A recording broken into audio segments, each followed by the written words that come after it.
రామాయణం అనగానే మనకు వెంటనే గుర్తుకు వచ్చేది కైకేయి వేసిన పంతం, రాముడిని అడవులకు పంపిన కఠినమైన తల్లి. కానీ చరిత్ర పుటల్లో మరుగున పడిపోయిన ఆమెలోని మరో కోణం మీకు తెలుసా? ఆమె కేవలం ఒక రాణి మాత్రమే కాదు, రణరంగంలో శత్రువుల గుండెల్లో వణుకు పుట్టించిన అసాధారణ యుద్ధ వీర నారి. దేవతలకు అసురులకు మధ్య ఘోరమైన యుద్ధం జరుగుతోంది. శంబరాసురుడు అనే రాక్షసుడు తన మాయాశక్తులతో దేవేంద్రుడినే గడగడలాడిస్తున్నాడు. ఆ సమయంలో ఇంద్రుడికి సహాయంగా వెళ్ళాడు అయోధ్య చక్రవర్తి దశరథ మహారాజు. అయితే ఆ యుద్ధానికి దశరథుడు పక్కన సారథిగా నిలబడింది మరెవరో కాదు, స్వయంగా కైకేయీ దేవి. యుద్ధం భీకరంగా సాగుతోంది. శంబరాసురుడి బాణాల ధాటికి ఆకాశం రక్తం రంగులోకి మారిపోయింది. సరిగ్గా అదే సమయంలో ఒక ఊహించని ప్రమాదం జరిగింది. దశరథుడి రథచక్రం ఇసురు ఊడిపోయింది.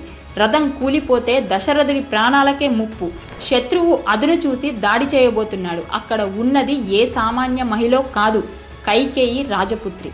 క్షణం కూడా ఆలోచించలేదు. రథం ఆగిపోతే ఓటమి ఖాయమని ఆమెకి తెలుసు. వెంటనే తన సుకుమారమైన వేలిని ఆ రథచక్రం ఇసురు స్థానంలో పెట్టి రథం పడిపోకుండా గట్టిగా పట్టుకుంది. ఒక్కసారి ఊహించుకోండి, 1000 టన్నుల బరువున్న రథం, వేగంగా తిరుగుతున్న చక్రం, ఆ రాపిడికి వేలు తెగిపోతున్నా, రక్తం ధారలుగా కారుతున్నా ముఖంలో రవ్వంత కూడా భయం లేదు. తన భర్త ప్రాణం కోసం, ధర్మ విజయం కోసం ఆమె నరకాన్ని భరించింది. యుద్ధం ముగిసే వరకు అచంచలమైన ధైర్యంతో రథాన్ని నిలబెట్టింది.